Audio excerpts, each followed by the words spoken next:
What's up, YouTube? This is Boxingwave, man.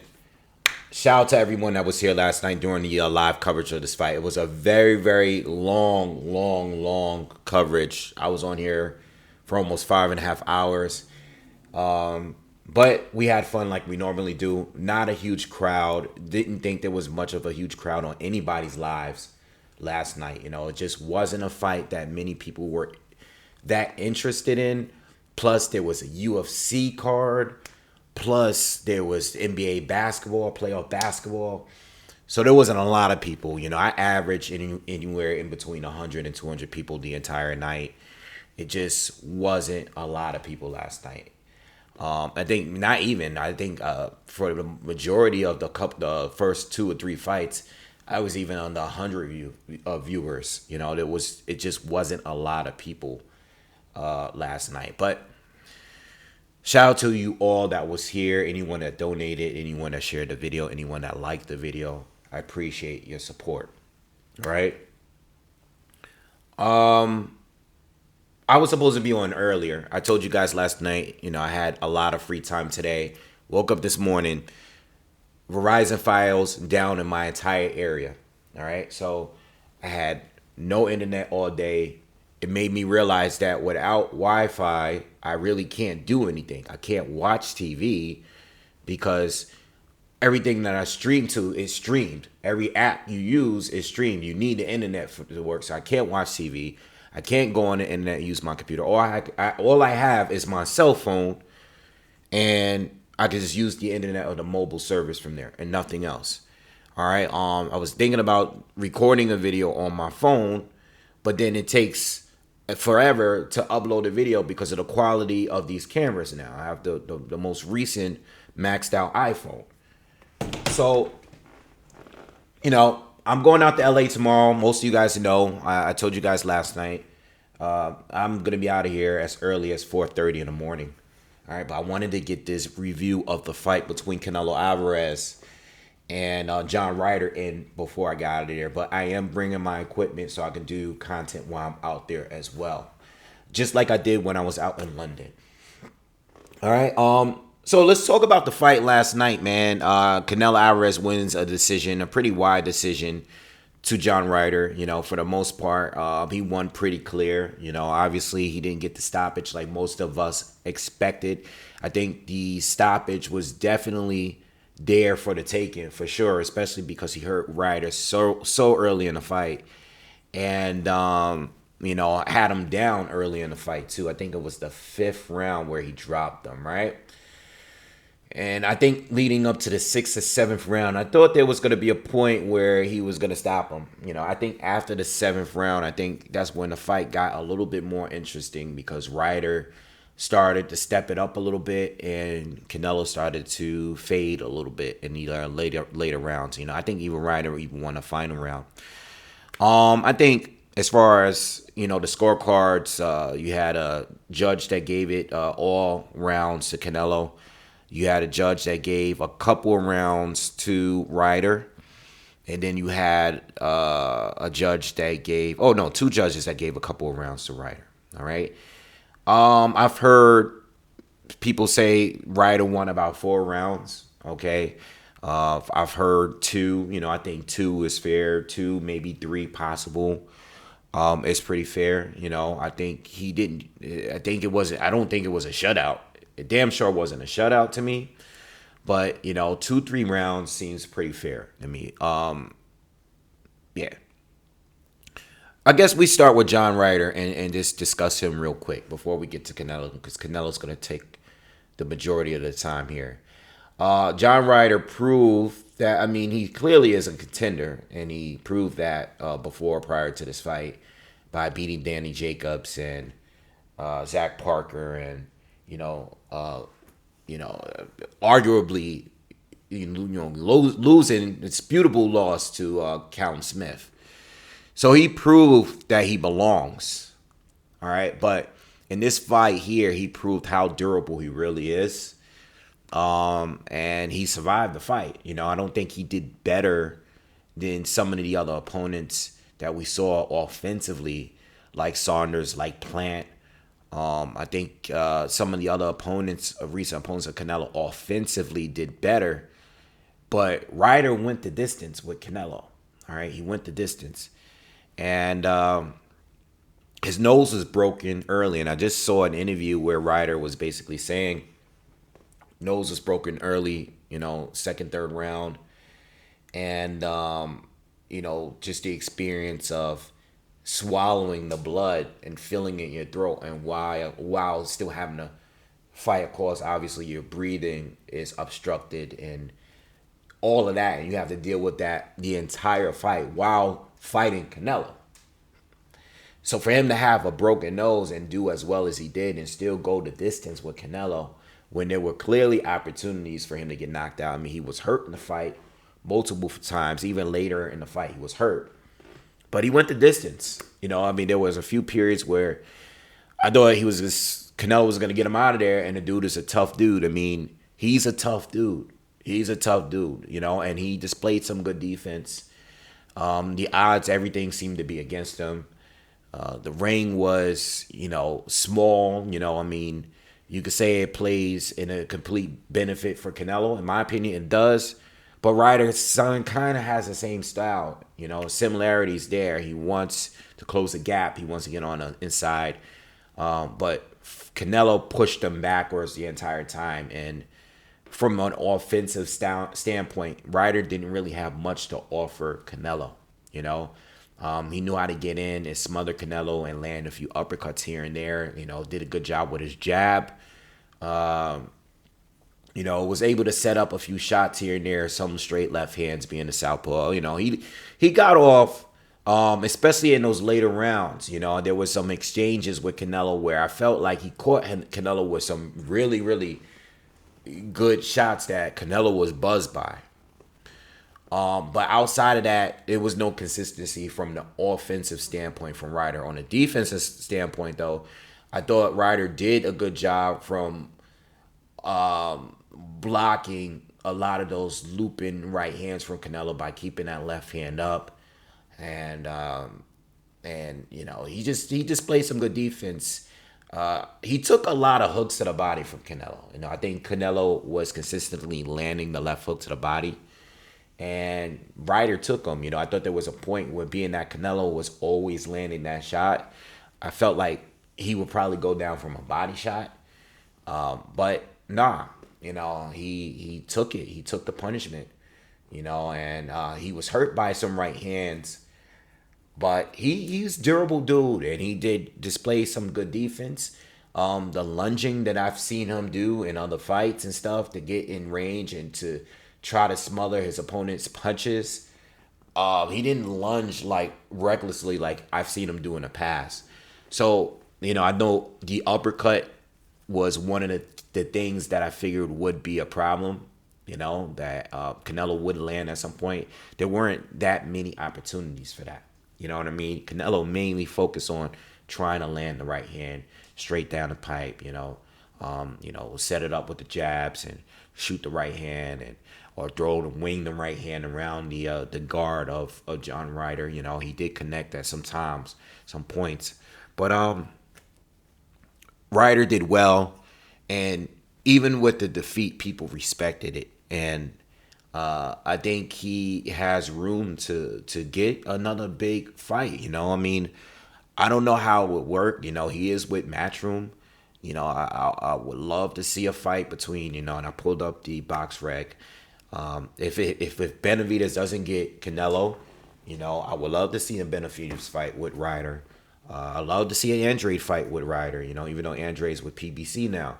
I would love to see a Jamal Charlo fight with Ryder, if he were to go up. Christian Mbili, that would be a good fight. Caleb Plant, that would be a good fight too. All of these are good fights. If they don't fight Canelo, if none of these fights happen with Canelo, Carlos Gongora, you never know, maybe Edgar Berlanga might say, you know what, let's do it. You know what I mean? All good fights, all good fights. There's opportunities out there for John Ryder at this point. Ali Akhmadov, maybe that fight. You know what I mean? There are definitely opportunities out here for John Ryder, and I feel like, being that he was a part of this pay-per-view and he put on a respectable performance against Canelo, he probably has some options. Depending on what everybody's going to be waiting for Canelo to see what the next move from him is going to be. But Ryder has definitely got respect. Maybe Billy Joe Saunders come back out of retirement. They could do a British thing, or you never know. He has options. Maybe have a rematch with Callum Smith. I don't know. I'm just throwing anything out there, but it's a respectable performance. So anyway, salute to him. And I think that's all I really have to say about Ryder. Now let's talk about Canelo Alvarez. Canelo started out good, on point. We got what we normally get from Canelo. Mainly, coming in, walking down, Ryder, and consistently landing hooks to the body, like I said, setting up the right hand, winging it around the guard at times, and at times just shooting it straight down the pipe. Canelo started out doing a good job. I think the first couple rounds, he clearly was just trying to feel Ryder out. I still think he won those rounds. I heard Ryder say he thinks he got the first two. Even though they weren't really active rounds, I still gave them to Canelo. But, if you want to give those rounds to Ryder, I guess. But Canelo was clearly just feeling him out in the first two rounds. And then the third round, that's when Canelo started to sit down and load up on shots. Started throwing heavier shots. And we saw it, and Ryder was bloodied up. And I felt like, okay, his face was getting busted up pretty bad. I'm like, I think this might be an early night. Especially when we got the knockdown in the fifth round. I was like, I think this might be an early night. But it seemed like Canelo, to me, and as I was saying on the live, I felt like Canelo was trying to pace himself. Like, he didn't go crazy at any point. I felt like there was rounds that he was still, like, taking breaks. He was pacing himself. I don't think he just came, attack. There was periods in certain rounds where he didn't throw much. But offensively, Ryder wasn't doing much neither. So I felt like Canelo was relaxed to a point where he can control when to go in and when not to go in, And again, there were periods, maybe, I can't remember, it was seventh, maybe seven up to the ninth round. Canelo was still being kind of dominant. But it was clear at this point to me that Canelo has started to fade a little bit. He's starting to slow down again. And Canelo has always had issues with this in other fights. I mean, I'm going all the way back to Austin Trout, where, I thought, regardless of the scorecard, I thought the fight was a little bit more competitive than what the judges gave us. Because Canelo, even with the knockdown and everything in that fight, similar to this fight, he started to slow down, and I think offensively, Ryder didn't really do enough to secure the rounds. But we're focused on Canelo. Many people weren't really expecting Ryder to win the fight, even if you thought he was going to survive and lose on points. I never heard anyone say Ryder was going to win, and Canelo started to fade. He started to gas. And Canelo's not high volume to begin with. I just think his conditioning has always been an issue. It's always been an issue on and off. There was periods where, like in the second Triple G fight, right? I just thought I always like to go back to that fight. Regardless if you think Triple G won or not, it was probably the best Canelo I've ever seen. I mean, the speed, his stamina was on point in that fight. Even when he did fade a little bit, he still was that was like the best version of Canelo I've ever seen. And even the Danny Jacobs fight. I think my favorite version of Canelo is like his last final days at 160. Personally. I think at that point he was at his prime.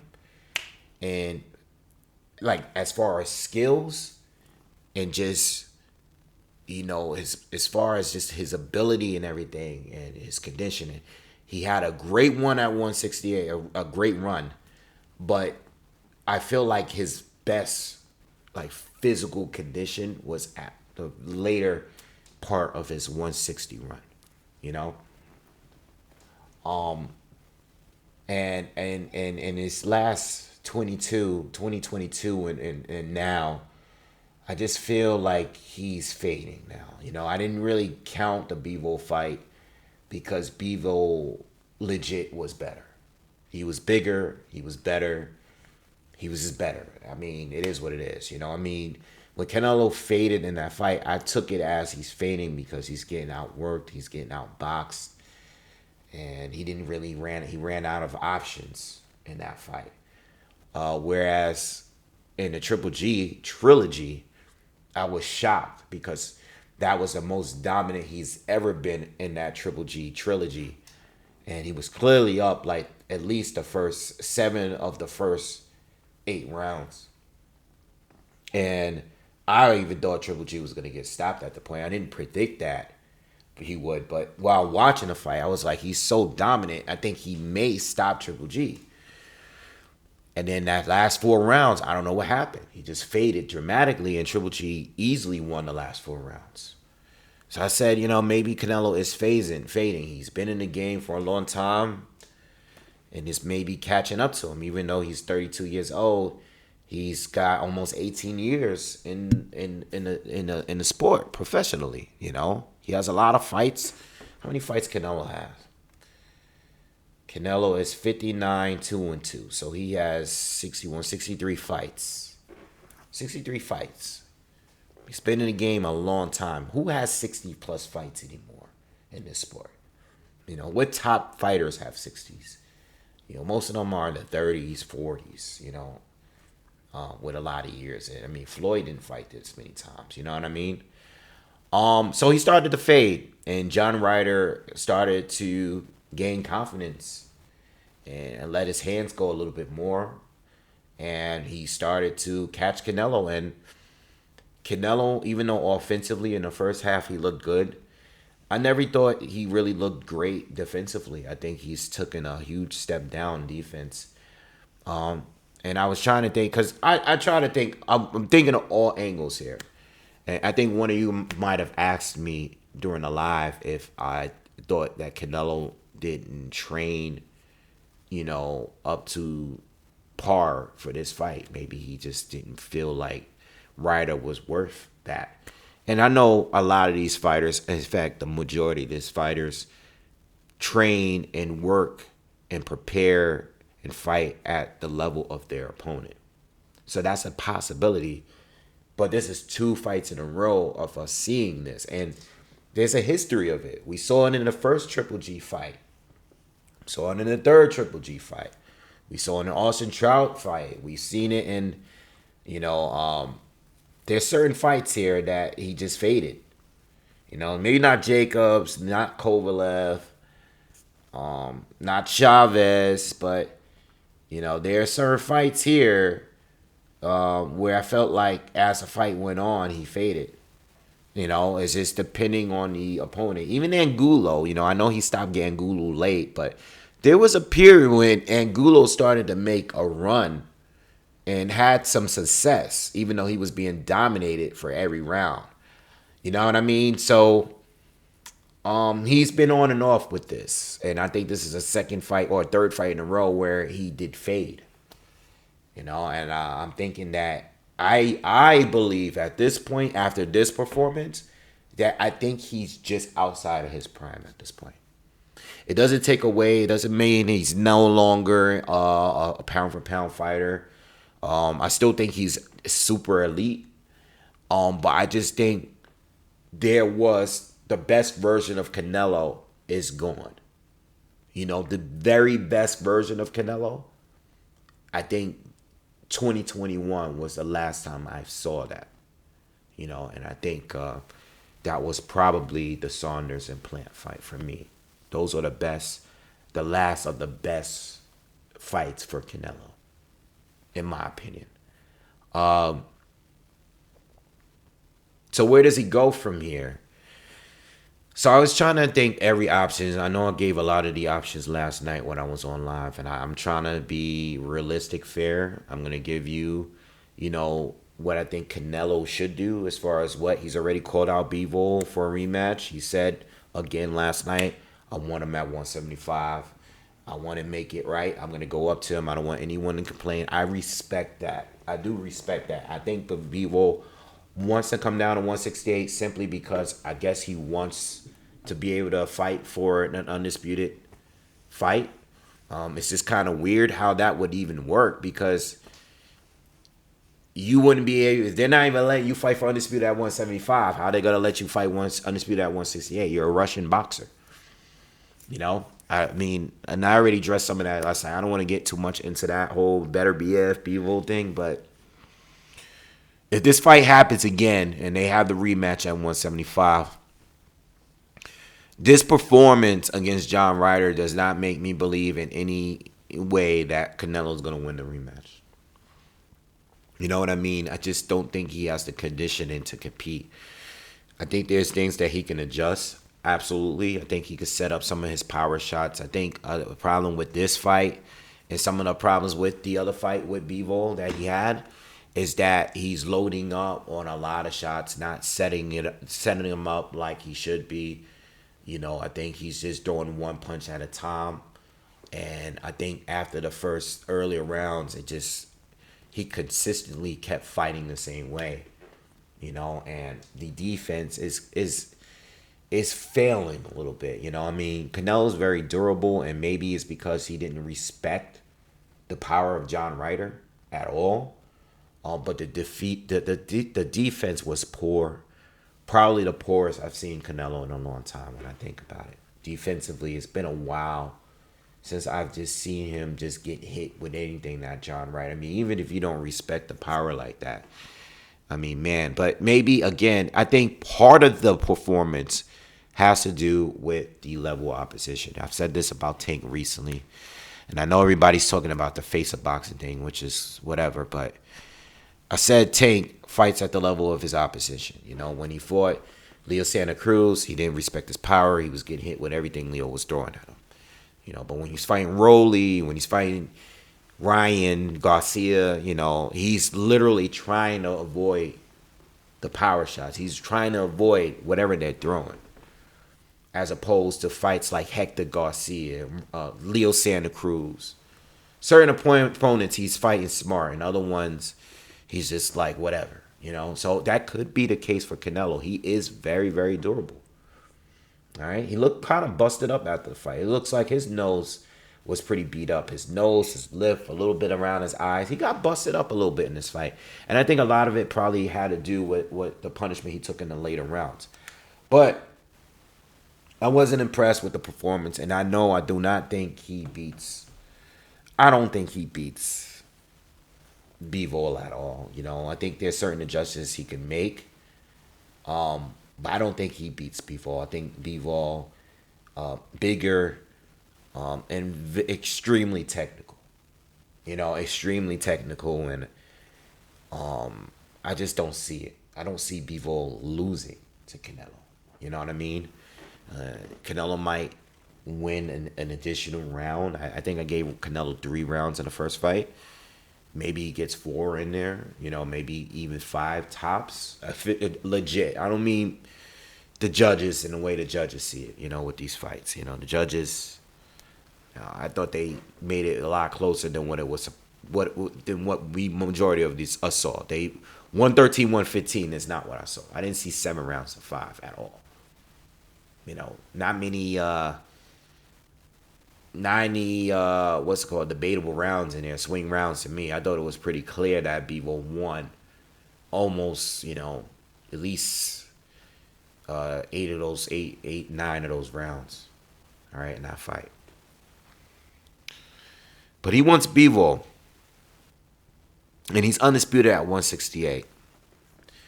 What do I want? Well, I would love the Benavidez fight. And before you guys, because it seems like you say the B word, it gets everybody triggered. I don't hate on Canelo. I just want to see the fight. There's this thing that's going around on the internet for people that want to see Canelo fight Benavidez. It's like you're a Canelo hater. I want to see the fight. I wanted to see the fight when he campaigned at 168. I've said to you guys that Benavidez screwed that up. And at no point did I said that Canelo was ducking him. Benavidez screwed it up twice. All right? He screwed up other opportunities. He probably should have fought Plant earlier. But because he didn't have a title, nobody was going out their way to fight him. He lost it on a scale. He lost it because of marijuana or whatever. That's on him.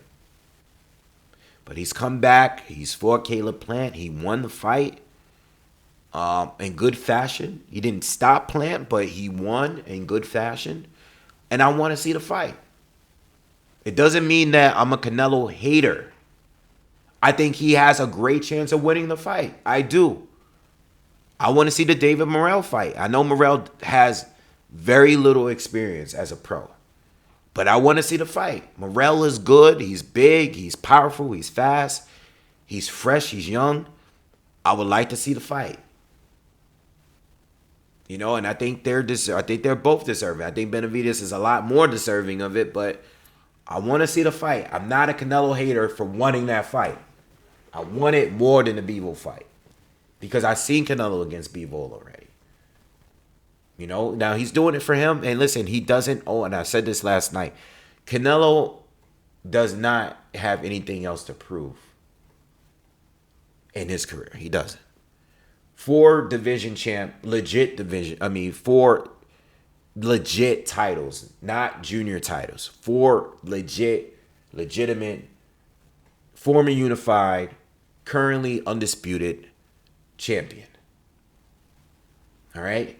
Well, regardless of how I looked at some of his previous fights, I don't think he won all of them. I do think the judges are generous with him in a lot of his fights. He's still one of the greatest, all right? He's he's going to be a Hall of Famer, easily first ballot Hall of Famer.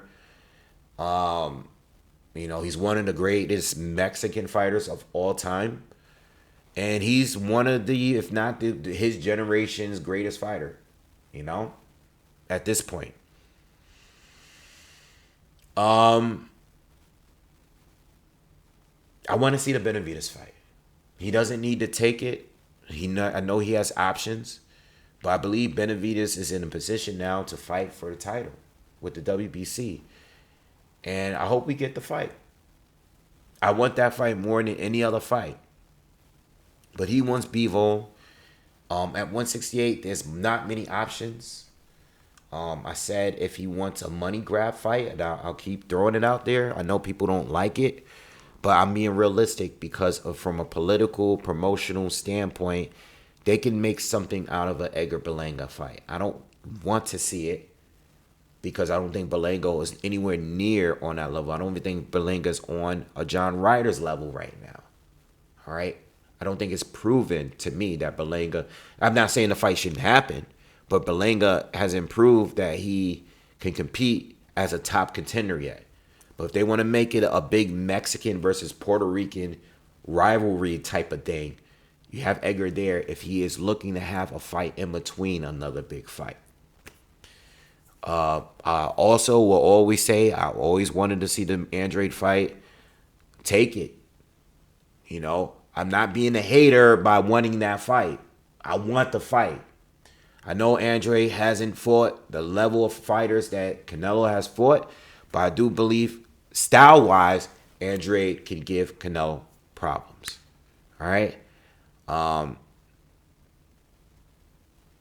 outside of that, there's not much going on at 168 because Canelo has already beaten Saunders, beaten Plant, beaten Callum Smith when he was there. I think Devin Benavidez, David Morrell. Morrell is the regular WBA champ. So officially, they should be in position to get a championship fight soon. And then you have Andrade there, and you have guys like Berlanga, just in case he wants to have a fight in between. 175, no one really. I'm not thinking of anyone. I know he wants Bivol, but outside of Bivol, I don't see any other fights being realistic for me, but I do think Cruiser is an option. Bottle Jack recently beat Makabu. I know Canelo had a presser with Makabu after beating Plant. That's a division that he has not won a title in. That's another option for him. You know, if he's looking to take on another challenge, that's another option. You know, Bottle Jack is very big. Right? He's big. He's very experienced. You know, he's 39 years old, but he's proven in his last fight that he can still go. You know, he's a champion now. So if Canelo wants to win another title at another division, he has that option. You know, that's a tough one. That's a tough one, especially with his most recent performance. I think if Canelo were to really take that fight, whether it was him, whether it was Makabu, don't bulk up too much. I know you want to keep the punch resistance. You don't want guys to bully you, but it'd be pointless to bulk up. You want to keep your speed. He really shouldn't be going over there much. I don't even think Canelo should be going up there and fighting any cruiser much more than 180. He's going to be much smaller, but he's going to have to rely on his boxing ability to win those fights. You're not going to be able to just bully these fighters like the way you normally. These guys are bigger. Their punch resistance is a different level. I'm not sure if his power can really carry up that way. It didn't seem to carry up against Bivol, and Bivol is a smaller light heavy, clearly. You know, he's smaller than just about everybody he faces up there. All right. So yeah, those are all the options for Canelo. I do think he's a little past it though. I do think he's a little past it, and I think he's going to struggle if he continues to fight top tier fighters. But being that you are undisputed, there is no excuse to not fight. If you don't get Bivol, let's just say Bivol is like, nah, I'm not taking it. I don't want it. I think it happens, but let's just say he doesn't want it. There's no reason on why he shouldn't fight Benavidez. You know, he's already just confirmed that he's not trying to retire. It should be Benavidez, man. Give him a shot. And I think Benavidez has a great chance of winning. All right. Now, you know, based judging on the last couple of performances, I said last night, you know, Canelo can definitely hurt Benavidez early and hit him with certain shots that can make him fall back, that can make him slow down, that make him a little tentative of just walking in and trying to, you know, press Canelo. But when Canelo fades, he fades hard. And if Benavidez is still around, he'll get it going much better than John Ryder. You know, he's going to get it going. And he has power, he has speed, he has volume, and he's big. It's not an easy fight for Canelo. We've seen how he looks when he slows down and he's on the ropes and he's taking more damage. You know what I mean? Benavidez is a good fight. All right? And I hope they have it at some point. But Benavidez's chances, to me, is a lot greater right now than it were a couple years ago. You know? All right. So yeah, those are my views. You know, that's really all that I have to say about Canelo and his future and moving forward. All right. I know everybody is online talking about the face of boxing. You know, I don't tweet too much, but when I do, you know, I like to scroll, and I all day, you know, everybody's arguing who's the face of boxing. Is it Tank or Canelo? Tank fight with Ryan was 2 weeks ago. Go on Twitter right now and search face of boxing. And you're going to see hundreds and thousands of tweets of people arguing about who's the face of boxing between Tank and Canelo. I can't believe that this is the conversation that people are arguing about for the last couple of weeks straight. And even more so now that that Canelo just fought. You know? Like, what does it matter? What does it matter? You know, like Tank is up there. As much as you guys, Ryan is up there too. They're up there. They're the next class of fighters. You know, I know Tank is only like about 4 years younger than Canelo, but he hasn't been around nearly as long. He is up there. You know, now, do I think Tank can do what Canelo just did or what he did with Saunders and having a stadium packed out? Oh, he could have had it with Ryan, you know, but can he do it fighting Hector Garcia? No, no, no, no. We're waiting for the pay-per-view numbers, but this is a ridiculous conversation to me. You know, the face of boxing. What are we talking about? Popularity? We're talking about the first person you think of when you think of boxing today. I honestly don't feel that if I have a conversation with any person that's not a hardcore boxing fan, I don't think most people outside of our community here that we have really are that familiar with any of these people. You know, when I randomly bring up, Canelo, I still bring up Canelo and people don't know who he is.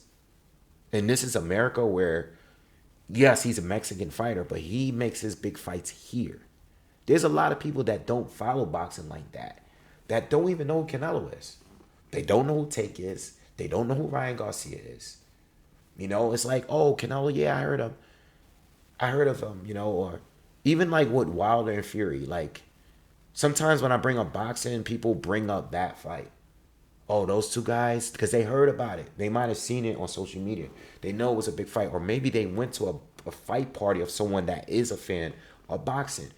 I just don't feel like any of these guys are so famous that everybody knows who they are no matter where they go.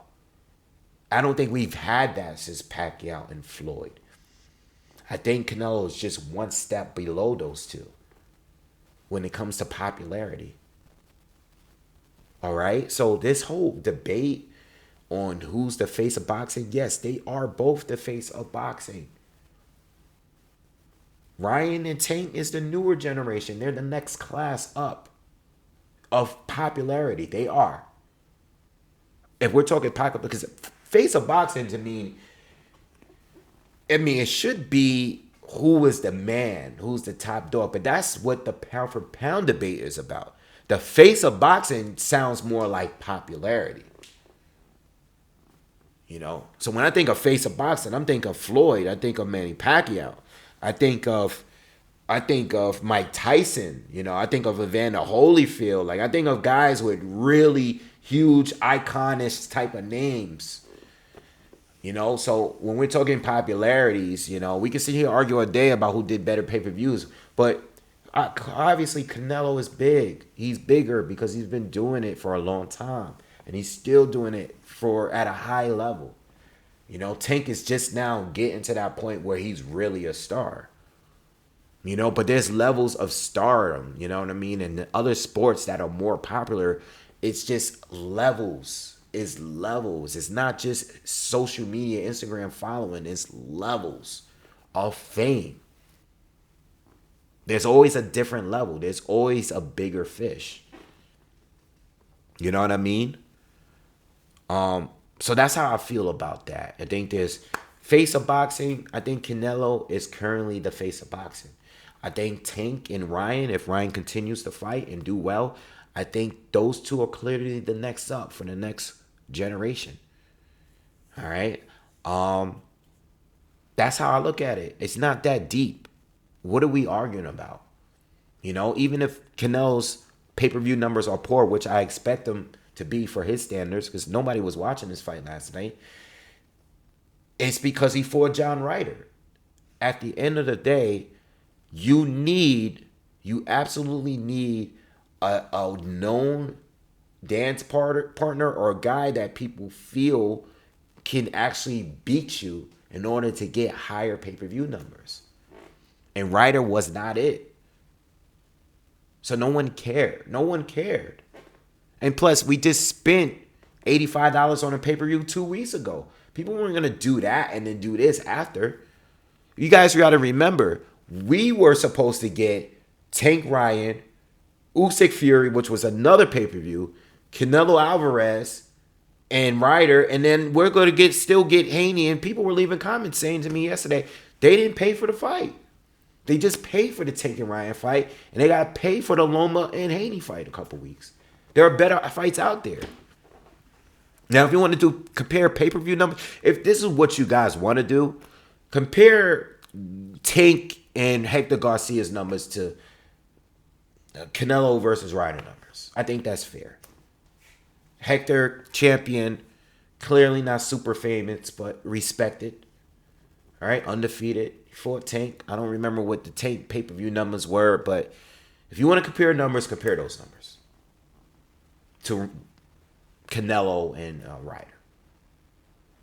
Because those are two fights that we can say that it's based on the famous fighter and nothing else. No one else is selling the fight.